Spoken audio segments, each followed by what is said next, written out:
Hey guys, it's Eric and Neil again. And today I wanted to get real about something that's very near and dear to my heart, which is the loan strategy through the infinite banking concept. So, first off, if you are unfamiliar with infinite banking, I am so sorry.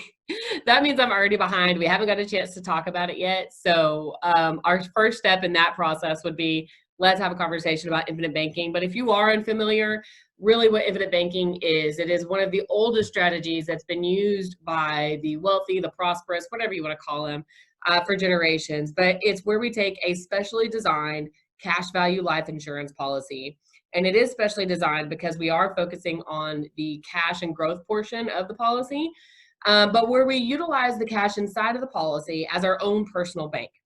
And from there, we are able to borrow against the cash inside of our policy and use it to invest in our business, invest in real estate, put our kids through college, buy a house, do whatever it is that you want to because you are the banker. There have been multiple books written about this. Be your own banker, bank on yourself, warehouse your wealth, right? But the point is you are in control because that is your policy, your cash, your rules, but it's also protected, okay? Protected from creditors, people who are looking to sue, predators, right? It's protected from financial reporting, but you can also use it as liquidity on your PFS.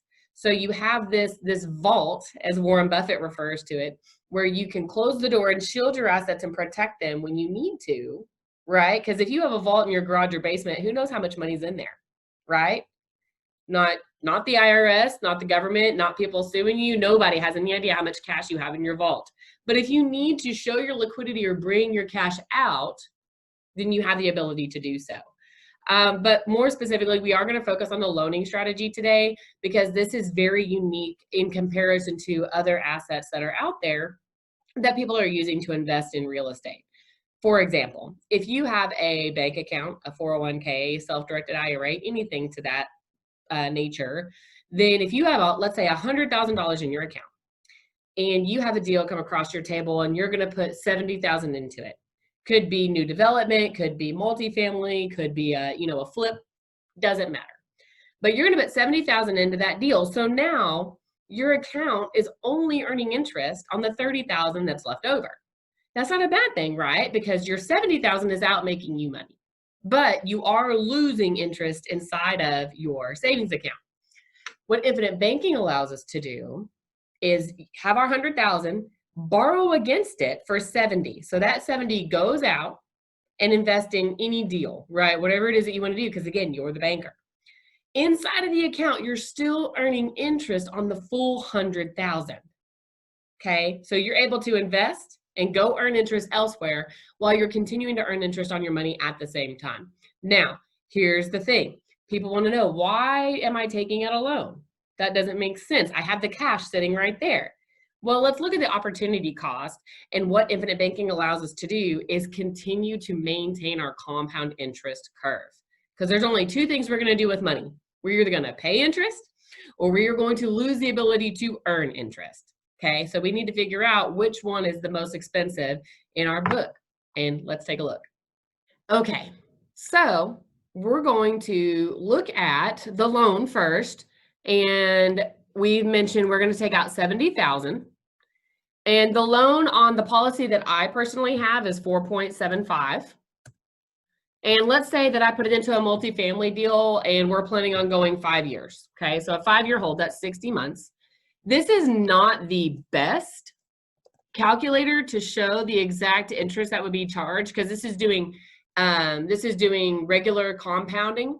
And inside of your policy loans, it's actually a simple annualized interest. Meaning, if somebody takes out 100,000 with a 5% loan, that's $5,000 in interest. Now, let's say you put the money back in 6 months. Well, there's no funny math here. You would only pay $2,500 in interest, as opposed to those other loans that are compounding monthly, quarterly, daily, whatever. If you pay it off in 6 months, you still might pay, $3,000, $4,000, $5,000 in interest. The point is that this is just going to give us a very generic overview. It's not exactly to the T, but it starts to get you to the idea of how to earn interest while you're paying interest. But why does compound overcome simple annualized? Okay. Now, With that being said, a $70,000 loan at 4.75% interest over 60 months, this is just a very generic amortization table. And it shows over the 5 years, that $70,000 cost us $8,779 in interest. This is where a lot of people get hung up. Why would I pay $8,700 when I have the cash sitting right there? Well, what's been going on in the background at the same time? Because if we pay cash, we avoid $8,700 in interest. But what we're also avoiding is the ability to earn interest on that money. Because these policies, we do a non-recognized loan. This means that when you take the loan out, they do not recognize it against your cash value. This is just another version of OPM, other people's money, right? That's the best kind. So over 5 years, we have been earning, I'm just going to say 6. Last year, I know I have no problem telling y'all my policy last year did over 7 with dividends and interest.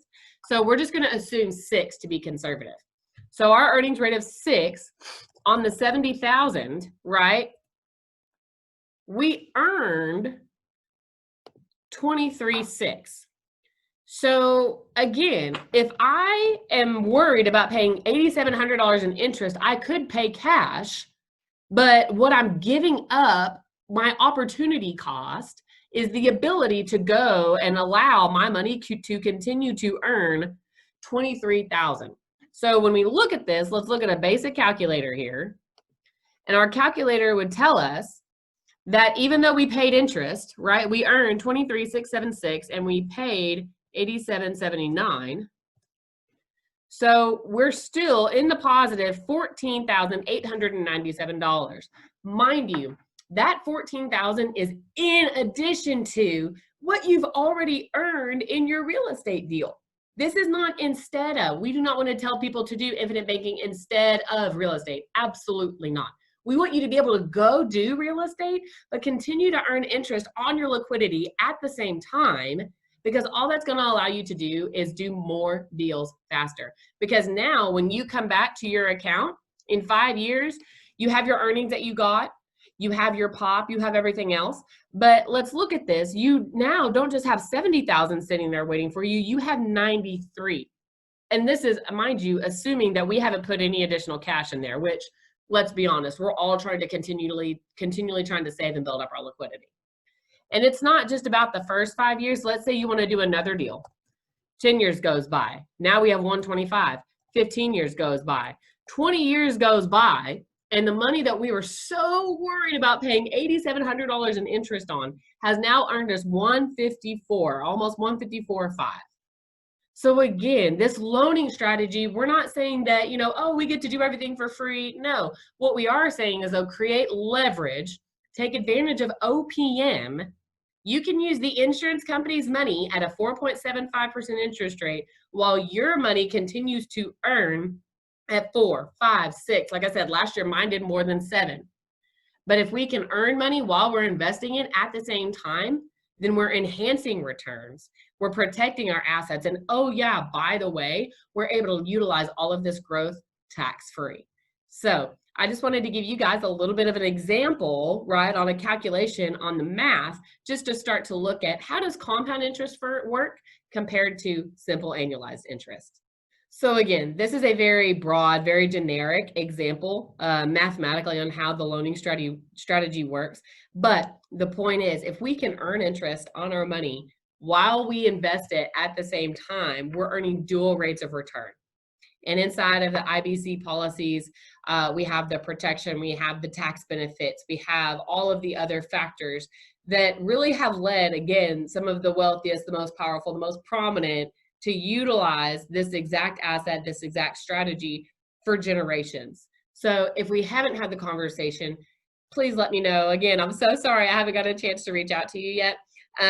You can send me a message, or you can go to our website at infinityinvestmentstrategies.com, and you can click the link, schedule here, and you can find a time on our calendar that works best for you. And we look forward to talking to you soon.